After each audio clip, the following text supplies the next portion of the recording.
Hey guys, Bandicut here with a Call of Duty Cold War blueprint showcase, and in this video I'll be showcasing the XM4 blueprint called Black Tide.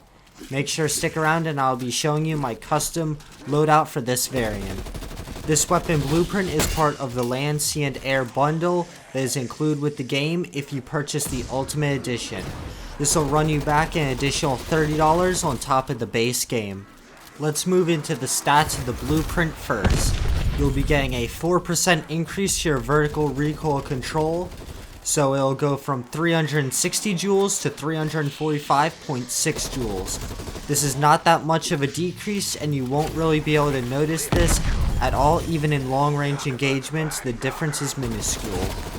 Along with a 30% increase to your bolt velocity, which will go from 550 meters per second to 715 meters per second, which helps make landing your shots at longer ranges much easier in Warzone and in multiplayer, but for zombies is quite useless due to them always being so close by when training or camping.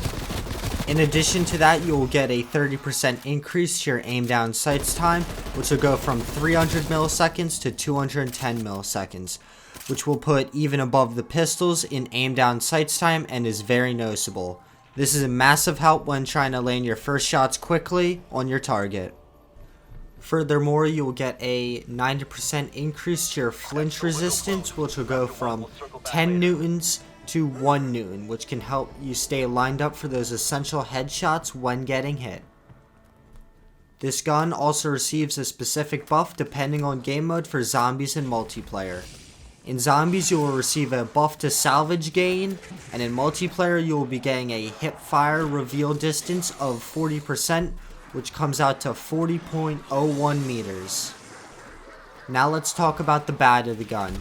You will have a sprint to fire penalty of 25%, which will go from 400 milliseconds to 500 milliseconds.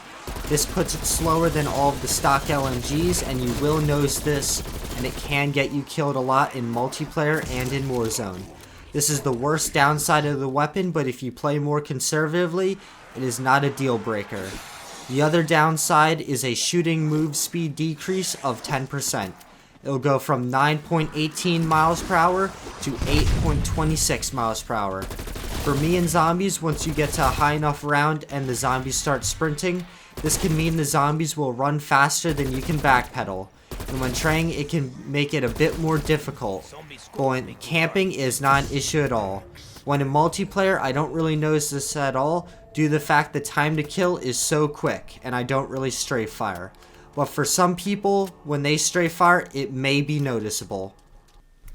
Now let's touch on the looks of the gun. It will have a tiger stripe camo lining the weapon that goes from a green on the sides and fades to a blue on the top.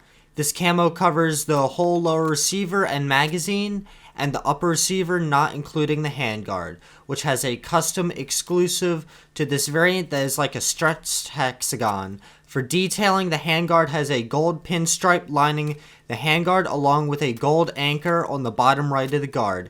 To match the gold lining, the weapon charging handle, forward assist assembly, ejection port, trigger, and elevation knobs are all gold as well.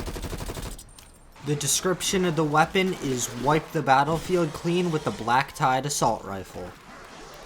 As for what types of attachments you can add or change without affecting the skin, you are able to modify the muzzle, barrel, body, underbarrel, and handle of the weapon, putting it up there at very customizable while keeping the skin intact. As for my personal loadout with the blueprint, I have left the magazine and stock the same to keep the skin intact, while adding a Microflex for clear sights, the SOCOM eliminator for recoil control, the Task Force barrel for increased damage and damage range, the SOF Target Designator for aim down sights reveal and salvage gain, the Field Agent grip for more recoil control, and I kept the Airborne elastic grip for aim down sights time. Overall, this is a quick and accurate version of the XM4, with only one downside being the aim down sights time, which can be fixed partially and in the right hands can change the tide of battle. If you liked this video and want to see more, make sure to leave a like, subscribe, and hit that notification bell to stay up to date with more blueprint showcases. I'll be trying to do them weekly. If you want to see a certain blueprint showcased, leave a comment on which one and I'll try my best to get it done.